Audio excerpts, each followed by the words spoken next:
فخر جہاں دہلوی رحمۃ اللہ علیہ دلی کی جامع مسجد میں خطبہ جمعہ دیتے تھے. اللہ تعالیٰ نے آپ کو یہ بصیرت عطا فرمائی تھی کہ جو بندہ سامنے کھڑا ہوتا تھا نا اس کو بتانا نہیں پڑتا تھا میرے دل میں کیا ہے. بندہ سامنے کھڑا ہوتا. اور یہ حدیث پاک ہے ترمذی میں، اتقوا فراست المومن فإنه ينظر بنور اللہ او کما قال صلی اللہ علیہ وسلم. حضور فرماتے ہیں مومن کی فراست قلبی سے ڈرو، اس لیے کہ وہ اللہ کے دیے ہوئے نور سے دیکھا کرتا ہے. تو حضرت فخر جہاں دہلوی رحمۃ اللہ علیہ کے سامنے کوئی بندہ کھڑا ہوتا تو آپ فوراً کہہ دیتے یا اللہ یہ بیچارہ بے اولاد ہے، دعا کرانے آیا ہے. کسی کوئی اور کھڑا ہوتا تو بتانا نہیں پڑتا، اے اللہ یہ مجبور ہے، تنگ دست ہے. آپ کی شہرت جب بڑی تو مرید ہزاروں میں ہو گئے. بادشاہ کو فکر لگ گئی کہ اگر یہ صوفی اسی طرح مضبوط ہو گیا تو میرے لیے مسائل نہ کھڑے کر دے. اس نے ایک عورت تیار کی دلی کی طوائف، اس سے کہا کہ تو نے نا اس طرح کی اداکاری کرنی ہے کہ بابا بدنام ہو جائے. وہ عورت بن سور کے آ گئی. حضرت جمعے کا خطبہ دے کے سیڑھیاں اتر رہے تھے، دائیں بائیں عقیدت مندوں کا رش تھا. اچانک آ کے بنی صبری سامنے کھڑے ہو گئے. چونکہ اداکار تھی اور اداکار آج بھی اداکاری اچھی کر لیتے ہیں، تو آئی اور اس نے آ کے سامنے کھڑے ہو کے سلام لی اور حال چال اس طرح پوچھا جس طرح بڑی پرانی جاننے والی ہو. وہ آپ کے کمر میں درد تھی، اب کیا حال ہے؟ سارے مرید پکے نہیں ہوتے.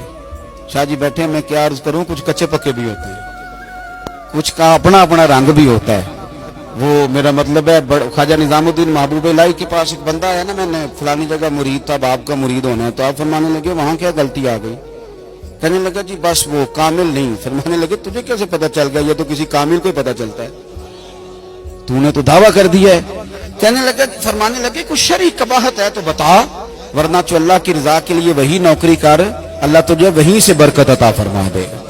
میری بات آپ سمجھیں گے.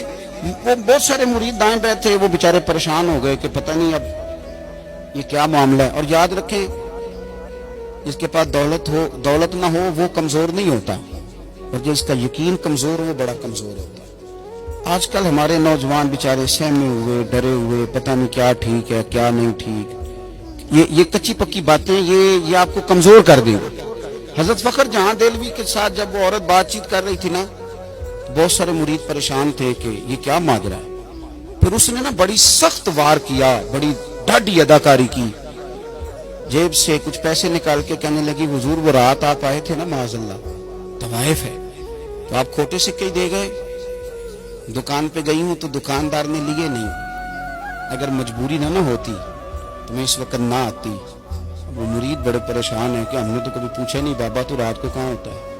تو حالت بڑی خراب ہو گئی، بڑے پریشان. لوگوں کے دلوں میں رب کا بندہ بڑا سچا ہوتا ہے. سچائی کئی دفعہ ثابت کرنے میں دیر ضرور لگتی ہے، جناب یوسف کو جیل جانا پڑتا ہے، لیکن بہرحال سچائی ہوتی سچائی ہے، وہ ایک دن نکھر کے واضح ہو ہی جاتی ہے. بھائی سمجھ لیں اور اس کو اچھی طرح سمجھ لیں. اس نے کہا نا کہ جناب کھوٹے سکے ہی دے گئے. لوگ پریشان ہوئے پر حضرت نہیں پریشان ہوئے. پتہ تھا کہ عزتیں ذلتیں رب کریم کی حکمت کا تقاضا ہوتی ہیں. فوراً مسکرائے اور جیب سے نا اصلی سکے نکالے اور اس بی بی کی طرف بات کی تو بڑا مسکرا کے فرمانے لگے پتر، او میری بیٹی، او میری بیٹی، فکر کیوں کرتی ہے؟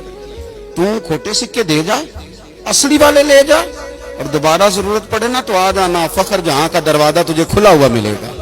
اور یارو ہم تو دشمن کو بھی پاکیزہ سزا دیتے ہیں، نظر اٹھاتے نہیں، اسے اس کی نظروں سے گرا دیتے ہیں. حضرت نے فرمایا یہ تو اصلی والے لے، کھوٹے دے دے.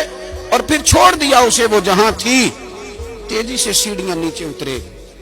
چند منٹ کا اس بی بی کو سکتا رہا، پھر آگے سے دوڑ کے آئی اور حضرت شیخ کے پیروں میں بیٹھی تو چیخ مار کے روئی.